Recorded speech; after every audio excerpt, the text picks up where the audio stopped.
All right, so all has been quiet since a flurry of moves by the New York Knicks as free agency began late last week. But if Leon Rose's front office is done, have they done enough? What's up, beautiful people? You are watching the Putback with Ian Begley, free agency live. I'm Chris Williamson alongside our SNY NBA insider, the aforementioned Ian Begley. Back with us is the Putback's most frequent guest, the Fanchise CP of Knicks Fan TV. And we welcome back to the show Michael Vandegarde, a former NBA scout who will give us some perspective of the type of players now on the Knicks roster and how they will blend together this season. Now, we're streaming live on SNY.TV, as well as our Twitter, Facebook, and YouTube channels. So make sure you get your questions posted in the comment section. And as always, we tip things off with a baseline. And Ian, as I said, things have, really kind of slowed down a bit. So what's the latest around the Knicks right now? Well, excuse me, CP. Excuse me, Chris. The latest is we're still waiting to see how the Jalen Brunson contract is structured and how the deal is structured, and if there's any opportunity between the Knicks and the Mavericks to conduct a sign and trade. And one thing that I'm wondering here is, with the Mavericks losing Brunson, does that give them any more motivation to do a sign and trade, because it would give them a trade exception? They could use that exception to then acquire another guard. Maybe they're confident in Spencer Dinwiddie taking the reins, but I would think that they still need some depth there. So I wonder if that's motivation for them to do the sign and trade. For the Knicks, they don't have to do the sign and trade. They could use their cap space to make the transactions happen. But if they did the sign and trade, they could then use an exception to bring in Isaiah Hartenstein and maybe Jericho Sims. So it kind of makes sense for both sides. So that's one thing that I'm keeping an eye on. Yeah, and CP, what I'm also interested to know, since you have the pulse, of the people, since you are, Knicks Fan TV, you've been on Sirius XM, what's the reaction to what the Knicks have done so far this offseason? Because obviously, I think some fans are still waiting to see if there's going to be a big domino that's going to fall after the Jalen Brunson signing. Yeah, well, Chris, I think after the Brunson move, I think the reactions were largely positive, right? And the most common opinion was that the team addressed a critical need. And after watching Elfrid Payton man the position and Alec Burks man the position for quite some time over the past two seasons, it's a breath of fresh air to address a critical position and bring in a guy that's going to bring leadership, bring some stability at that position, and bring some scoring punch as well. And so you just hope that he can operate effectively off of Julius Randle and RJ Barrett. But again, with Brunson, we did address that need. You look at where this Knicks offense finished last year, 22nd in offensive rating, 29th in pace once again. We needed a bit of a shot in the arm, and I think he can bring that. Yes, there were some negatives. There were some people that thought it was an overpay. They don't see his impact on this team. They don't see where he's going to move the needle that much. And as you said, yeah, a lot of fans are still looking for that home run move that, is really going to move things for this team. But nevertheless, it addressed the need, and I think he would certainly help. And Michael, we were talking about it off camera, how you felt about Jalen, and more so the Knicks, what they did in order to get Jalen. So what abilities, though, do you feel like he's going to bring to this franchise to help them, make some improvements on this roster? Yeah, he's going to bring some stability. Like CP said, that's something I think that they've lacked at the point guard position. Jalen brings a toughness, a grittiness. He's very effective and efficient in what he does. He does a little bit of everything well. He can shoot the three-pointer at an above-average clip. He really scores well, mid-range, around the basket. He gets into the lane well. I'm not sure he does anything elite. Is he going to be the star player on the Knicks? I'm not really sure about that. But, can he play well with a Julius Randle and an RJ Barrett? For sure he can. He played with Luka Doncic, and obviously he's the star of the Dallas Mavericks. And when Luka was out, he was great. We all saw it in the playoffs. Played 3 games, averaged 30 points a game in the 3 playoff games. So he can bring what you need, in terms of scoring and playmaking as well. And I'll bring up this stat. 17 games Luka didn't play in the regular season last year. Jalen averaged 20 points a game and 7.5 assists in those 17 games. So he's got a lot of talent. When he needs to show up, he does.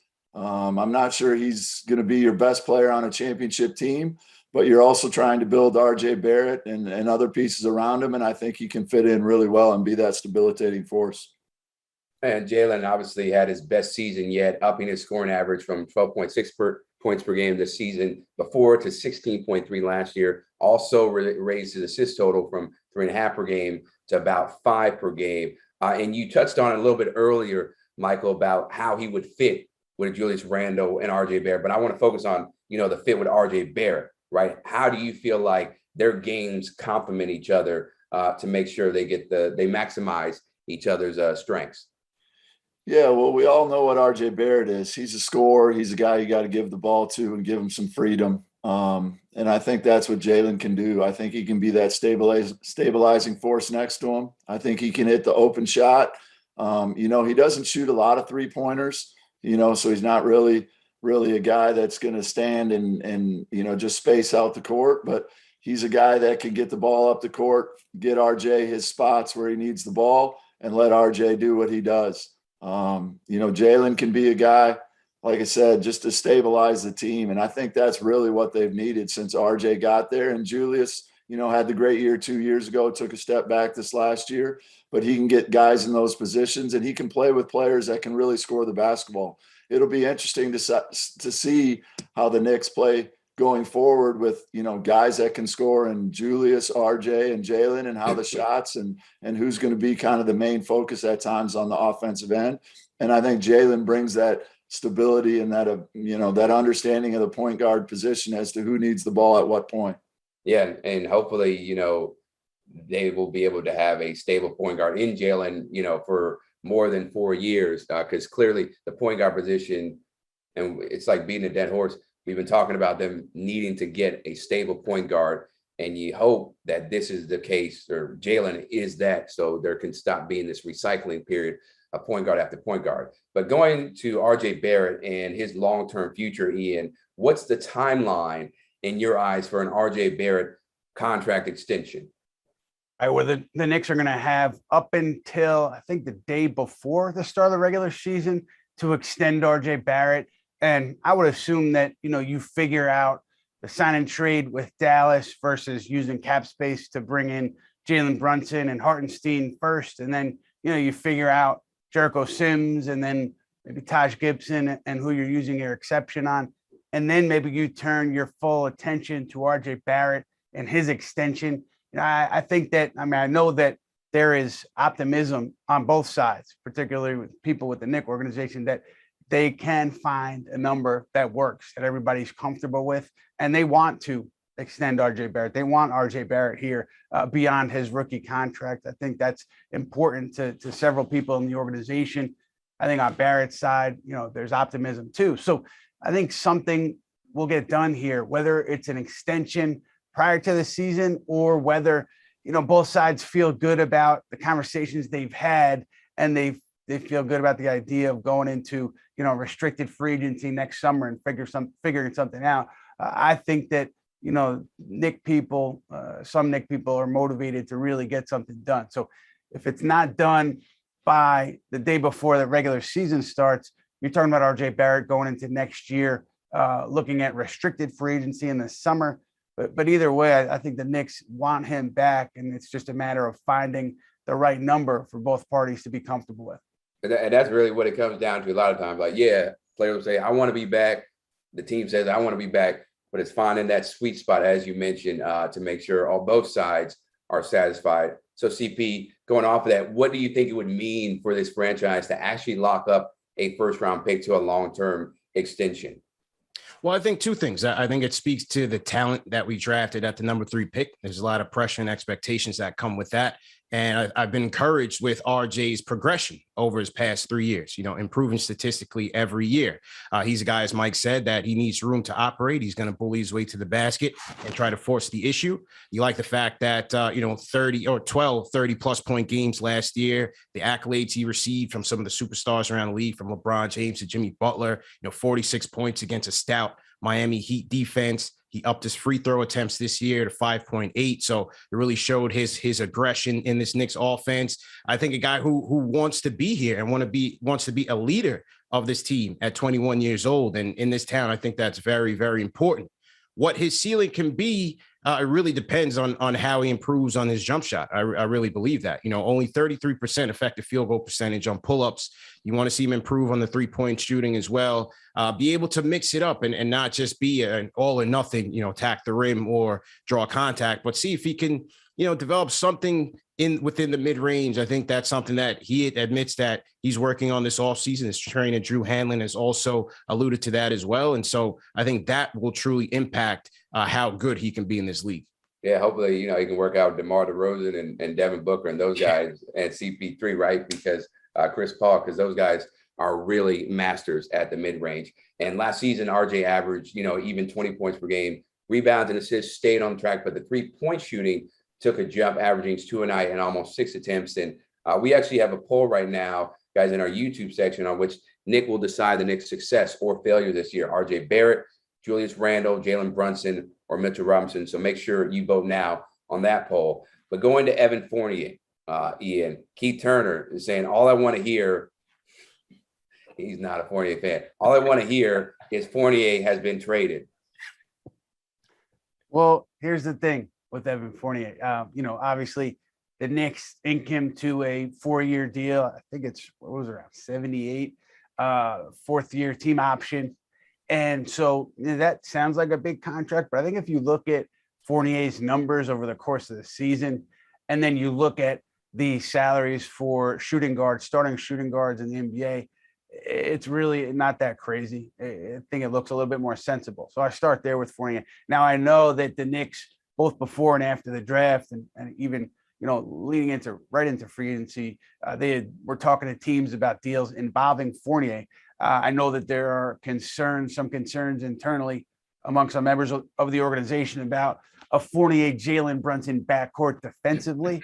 And so I wouldn't be surprised if the Knicks at least, continue to look into potential Fournier trades. But I think basically, barring a big trade, this is the roster, right? This is where we're sitting right now. And so, maybe there's something to be done in a Dallas sign and trade, but that's all kind of unlikely. And given the frenzy of free agency over the first couple of days, I would think it's more likely that Fournier is on this roster, though I would say I think that he would be coming off the bench and there would be a different permutation in the starting lineup, whether it's RJ Barrett at shooting guard, Quentin Grimes at shooting guard, because of the concern with Fournier and Brunson in the same backcourt. So I would look to that more so than looking to Fournier being traded, being dumped in a salary dump. And also, if you're trading Fournier, then you look at the 2021 offseason and you look at Leon Rose, and I'm sure if you're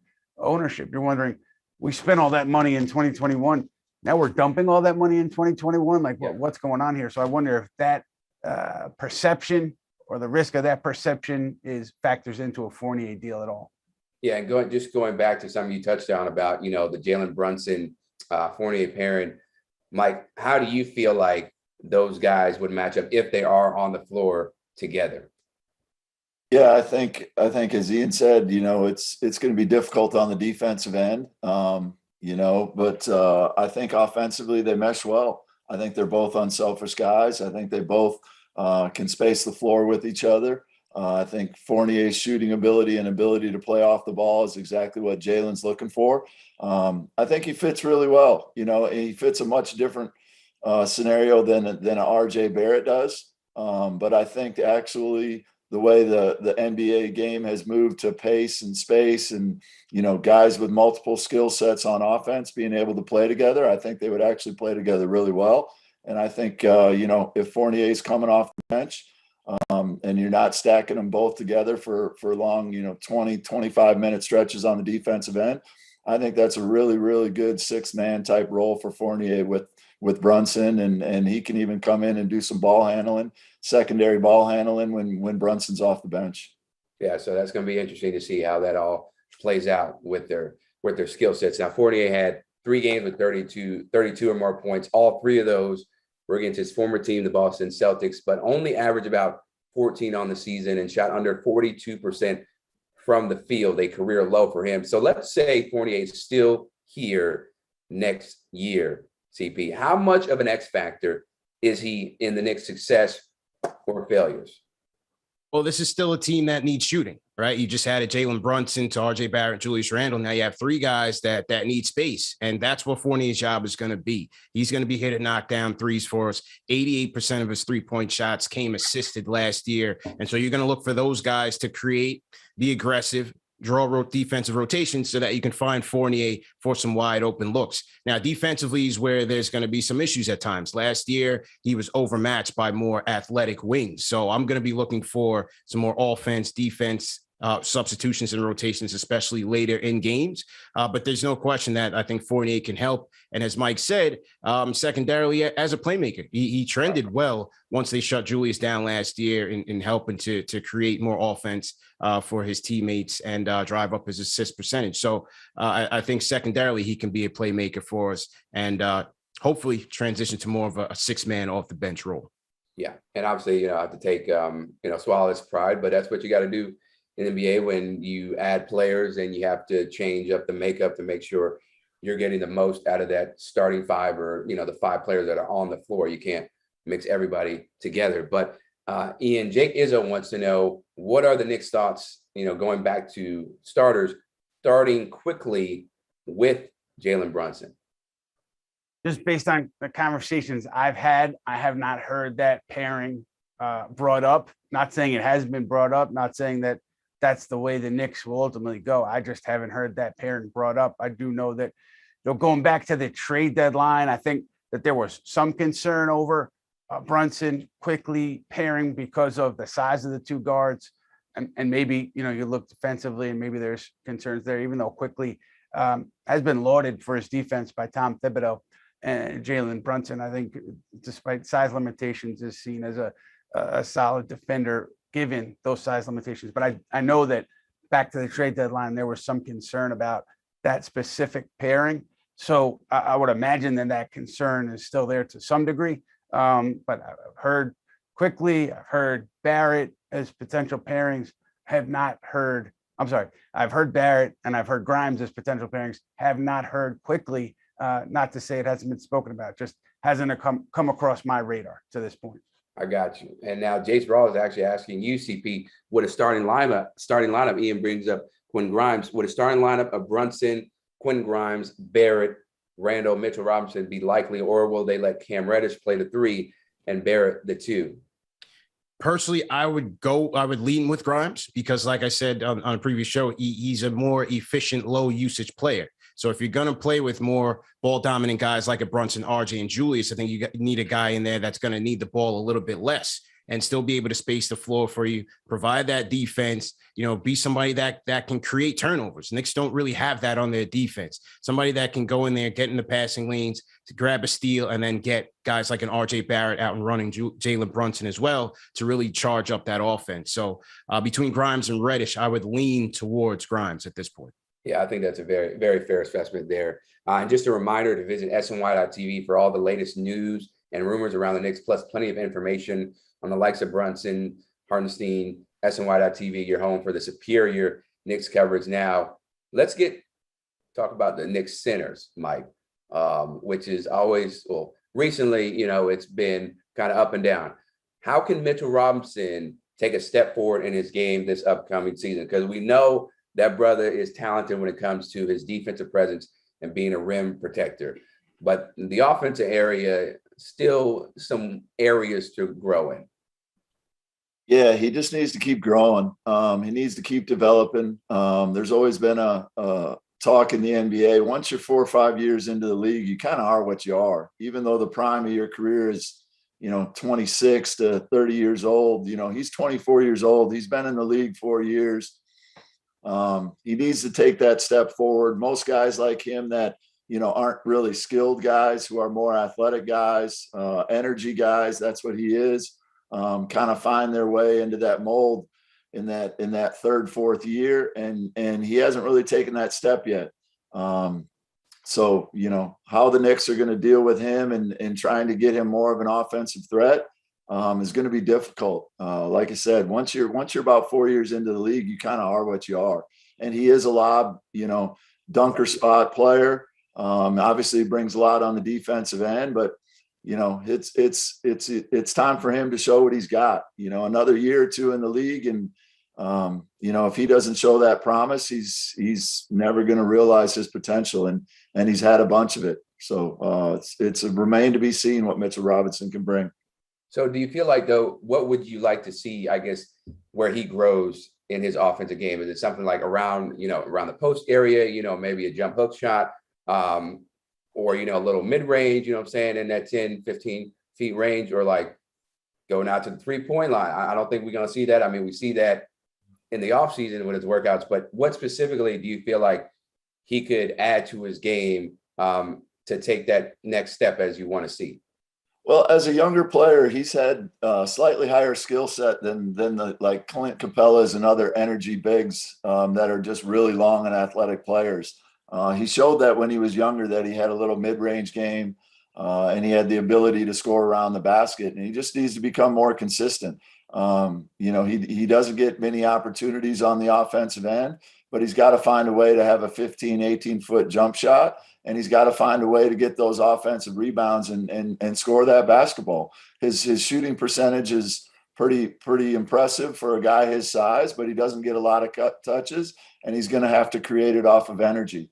And a lot of guys like him that are the non-skill guys, non-scorers, non-shooters, they find a way to get 13, 14, 15 points a game. And he's, for his whole career, he's only had 8, 9 points a game. So he's going to have to manufacture points without being a go-to guy. And that's energy, or that's, finding a way to be a much more consistent mid-range shooter. Absolutely. And keeping on the center topic, Ian, how does the organization view Jericho Sims moving forward? I think there's a lot of positive vibes around Jericho Sims, to use a term that I probably shouldn't be using. But yeah, positive vibes around Jericho Sims. I think that they really like what they saw from him in spurts last season when he started to get extra minutes. He's strong, good body, obviously could rebound the ball day one in the league because of his strength and his body, and defend the rim. So I think there's a lot of optimism around Sims, but I think that you see the Hartenstein signing, right? And that tells you that maybe they don't believe Sims is fully ready to give rotation minutes night in and night out over an 82-game season. But obviously with Mitchell Robinson, there's a history of injuries, knick-knack injuries, significant injuries. So maybe, the idea is we know we can reasonably expect Robinson to play less than 82. And when Robinson is out, we got Hartenstein and we have Sims to back him up. So I think no matter how you look at it, the Knicks feel good about Jericho Sims. And I think they're just giving him more time here to get acclimated to this level before they throw him into the rotation night in and night out. Right. So, CP, how much of a factor then do you feel like Jericho Sims should have this season, especially considering, as Ian mentioned, his health issues and having a backup plan for him? Yeah, well, no question. He's a third string center right now, but as Ian said, with Mitchell Robinson's injury history, you just never know. So Jericho Sims needs to be ready. And I definitely like what I saw from him last year. He kind of started the year kind of like a deer in the headlights, a bit, playing the game a bit slower. And you saw Tibbs really trying to coach him up. But after the trade deadline, when he really solidified that backup center position, once Nerlens Noel went down, there was a lot that you liked. He had some touch around the basket. The footwork was on display, rebounding ability, the ability to rim protect. And the game that really stood out to me was the game in Brooklyn against the Nets when Kevin Durant was erupting and Tom Thibodeau had Jericho Sims, not Mitchell Robinson, in that late game situation, blitzing Kevin Durant and Kyrie Irving on the pick and rolls, and then being able to recover to provide some rim protection as well. So I thought that was really impressive. We'll see what he can do this summer in the summer league, and we'll be able to see what the organization's developmental plan is for him and how he executes. Yeah, really excited to see, how much he grows this year and what he can provide for this Knicks team. And speaking of another young guy, Cam Reddish is somebody who's a polarizing figure in the Knicks organization, I guess, from a fan standpoint, because like some people feel like, Tibbs didn't give him enough time. And then when he did, get some shine, it was short-lived because he got injured. Jace Rawls asking, is Cam Reddish a possible starter, or is being dangled as a trade chip to dump a larger salary? I think that I'm not sure if he was being dangled as a trade tip to dump a larger salary. My understanding, at least prior to free agency, was that some of the talks around Cam Reddish and when his name would come up in trade talks, the Knicks had been looking for a first round pick in return at least. So that was the sense that I got with regards to him possibly, playing more this season. I know that there are people over there who would like to see that, right? People with the Knicks, they wouldn't have traded for him if they did not want to see him on the court. I don't know how Tom Thibodeau feels about it. Obviously, Reddish didn't play much early on after he was dealt here. There were some injuries that allowed him to get into the rotation organically. But now with this rotation, you don't see an obvious path for him to get in there and get regular minutes. There's going to be somebody's going to be on the outside looking in with this rotation. Is it going to be Reddish? I'm not sure. I can't predict that, but I know that, there are people that would like to see him on the floor and a main part of that rotation. But it just speaks to, maybe the Knicks and front office coaching staff not being on the same page initially when they made that move. I mean, Michael, how do you view the idea that a team trades protected first and Kevin Knox for Cam Reddish, and then he doesn't really see the floor that much after the trade? Yeah, that was interesting. I mean, there were reports, when they first made the trade that coach wasn't excited about it. I don't know if he views him with a lack of toughness. Coach Thibodeau is all about toughness, grittiness. Cam Reddish has had some question marks there in terms of, NBA personnel and how he goes about his work ethic. So, maybe Thibodeau had heard that along the way, and maybe Thibodeau saw it firsthand and it just wasn't the direction he wanted to go. So that happens sometimes. Front office want to take a chance on a guy. He's a young guy. He's still got upside. Maybe Thibodeau will bring out the best in him, and maybe that's still to come. But it definitely didn't seem like they were on the same page when that trade happened last year. Yeah, and that's never a good idea or never a good sign when your front office and your coach are not on the same page, and it feels like they still are not on the same page. We'll see how it goes this season, upcoming season, but you definitely want everybody to be speaking the same language. That way you probably have the best chance to have a successful season. But let's go back to our YouTube poll. Which Knick will decide the Knicks' success or failure this year? RJ Barrett leading the way at 48%, Julius Randle 27%, Jalen Brunson at 22%, not much behind Mitchell Robinson. So let's focus on the second place finisher, Julius Randle. Ian, Christopher Murray wants to know any word on Randle.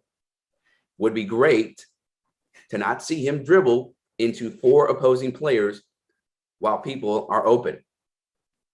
All right, I haven't heard anything new with regards to Julius Randle. I think that when you talk about Randle and dribbling into multiple defenders, obviously you saw that year 1 in New York from Julius Randle. He'd be the first one to admit it. Year 2, you did not see it. You saw some of it again in year 3, but I think you look at year 3. To me, the issue, on-court issue, was just knocking down shots. The shot did not fall as regularly as it did in the prior season, particularly perimeter shooting, mid-range. It just wasn't falling as much as it had in 2020, 2021. So I think that there's reason to believe, based on his history here, that Randle can bounce back this season and the shot can fall at a better clip, and then everybody feels better about it. The interesting thing to me, you guys brought it up earlier, Brunson, the ball is going to be in his hands. RJ Barrett, the ball is going to be in his hands. Julius Randle, the ball is going to be in his hands. How does that dynamic sort itself out? With regards to trading Julius Randle right now, though, I haven't heard anything on the front burner, and I can't see it happening unless it's part of a deal to bring back a significant player. I can't see the Knicks just dumping Julius Randle's salary at this point, just to dump it for many different reasons. One of them being his relationship with the front office, Leon Rose, William Wesley. I don't think that they would want to put Randle in that kind of a situation if he didn't want to be in it. No. And I think they have a good relationship. Obviously, I think they were trying to protect him, during the season when he was struggling and fans were disappointed in him and booing him. And they made sure that he wasn't available for certain games, after losses. So clearly yeah, they have a good relationship, and that obviously will play a role. That can play a role when you talk about negotiations and moving a player or not. But his totals were down compared to the season before, as you mentioned, where he helped lead the Knicks to the 4th seed in the East, averaged 4 fewer points, 1 fewer assists, and his 3-point shooting went from a career high 41% back down to under 31. So my question to you, Michael, given all the history and the sample size that we have to look at Randle, how can Julius for this next season best complement the pieces around him? Because as Ian touched on, there are a lot of ball dominant players on the starting five that we expect to see. It's only one ball. Yeah, it'll be interesting. I mean, 3 guys need the ball in their hands. Julius Randle, to be his best, needs the ball in his hands, and he needs to be making shots. RJ Barrett needs the exact same thing. And Jalen Brunson was brought in to kind of stabilize everything, and he definitely needs the ball in his hands if he's going to do that and run things. So Julius Randle needs to be a piece of the puzzle. I think there's a little bit of a power struggle last year. Who's the man? Is it Julius? Is it RJ Barrett? Obviously, 2 years ago, it was Julius, but RJ keeps emerging. The biggest problem is, are these guys going to share the ball? Are these guys going to pass the ball? RJ Barrett's showing a lot of promise. I was doing some stat checking on RJ the other day. Of the top 30 usage guards, so guards that are using the ball and having the ball in the hands the most, his assist percentage is last of every guard of the top 30 usage guards. His assist to turnover percentage is second to last after Jaylen Brown. And we've all seen Jaylen Brown. He's gotten better and better. But he doesn't pass the ball either. And that's always been a question in Boston. So is Julius Randle, is RJ Barrett, are they going to work together? Are they going to share the ball? And will Jalen Brunson come in, and will he be the guy that can get all these guys on the same page and create much more of what the NBA is today? Sharing the ball, passing the ball, shooting the ball, have everybody in alignment. And I think that's the biggest question. Are these guys going to do it? Are they going to set aside their personal goals for the betterment of the team? They have some pieces. They have some young pieces. How's it going to play out? That's yet to be determined. Yeah, you got to be unselfish in this league if you want to go far, or even if you just want to make the postseason. Got to swallow your pride at some point to help the team out. Now, we got a few more minutes left, guys. We threw up another poll saying that if the Knicks stay put in free agency the rest of the way, how would you grade the Knicks offseason? Make sure to go vote now. But CP, Alejandro's asking you, and this is somebody who we really haven't talked about a lot, for a guy who kind of helped was a catalyst for them getting to the playoffs, a couple seasons ago. Derrick Rose, that is. What is his role going to be this season? Well, he and Quick are going to be that dynamic duo off the bench like they were when he first got here. And so I think that's the perfect role for Derrick Rose at this stage of his career with the injury history. Come off the bench and be a lightning rod for that second unit with Obi Toppin. Maybe it's Cam Reddish or Quentin Grimes, but also being that 1-2 combo with Emmanuel Quickley as Quickley takes his ascent into his 3rd season. I think D Rose is going to once again be a catalyst for that second unit. Yeah, and it was just such a breath of fresh air, a couple seasons ago when he did, just jumpstart this team to get to the postseason, and hopefully he can stay healthy, because their season really changed when he went down with the injury. But let's check the results of our latest poll, where we let you grade the offseason. Right now, an overwhelming 63% grading it a B only. 12% though for A. So it's going to be interesting to see. Right now, I feel like, it's a B, because I would actually say probably a B minus, just because you made this move, all these moves for Jalen Brunson and then another superstar, presumably, but we haven't seen that superstar drop in their hands or make the moves for that. But let's get to final thoughts. And Michael, I'll start with you. How would you grade the offseason if things stand pat? I would grade it probably a C. I think it's average. I think they brought in Jalen Brunson. I really, really like him as a player, but I'm not sure that moves the needle for him hardly at all. Are they a playoff team? I think it's a possibility. I think it's a maybe. I think much more, depends upon, does Julius Randle find his way? Does Julius Randle, RJ Barrett, and Jalen all get along? Does Julius Randle's shot come around? Can these guys share the ball amongst themselves? If all those things trend in the right direction, then I think they can be a playoff team. But I think they're on the verge, just like they were 2 years ago. They kind of made a surprising run and got to the 4th seed, but that was a little bit of a surprise. I'm not sure they've changed the needle much for their trajectory. Maybe more moves are to come, or maybe they're looking for future years. But I would say it's just an average year. CP? I agree with Mike. I'll go with a C. I think on the last show I said incomplete, right? So yeah. I'll go with a C because I think while the Brunson and Hartenstein moves are nice, I think they will help the team in a multitude of ways. I don't see them bumping them up in wins that drastically. And so I still think the success of this team is going to be largely based on Julius Randle, the continued progression of our young core, RJ Barrett. How do they handle the minutes again between Julius Randle, Obi Toppin? How does Emmanuel quickly look in year 3? How do they handle Quentin Grimes, Cam Reddish in that platoon with Fournier at the wing? I think those are some of the questions that need to be asked. And as we spoke on Julius, I think he's going to be the X factor in this whole thing. You know, when you look at the stat sheet, you see 20-9. You may say, okay, it wasn't such a bad year, but there was a disconnect there. There was certainly a disconnect with the fans, and maybe there was a disconnect in terms of his role with this team. So now you're going to bring in Jalen Brunson. You have RJ Barrett, who's going to look to assume his position with this team. How does Julius coexist with those guys? Can he play off for those guys? And will he stay engaged, being in more of a supporting cast role on both ends of the floor? So I think he holds the keys to the success next season. Ian, how about you? Yeah, I'll go C+. I think you gentlemen hit on a lot of the points that I've been thinking about. I think that the Jalen Brunson signing, for many different reasons, is a make or break signing for Leon Rose's team presidency here in New York. I'm writing about that, so it's hard to fit all those thoughts in a little bite here. I'm gonna have a story on that on SNY.TV a little bit later. I'm not a hot take guy, but I think this is a take that I feel pretty good about.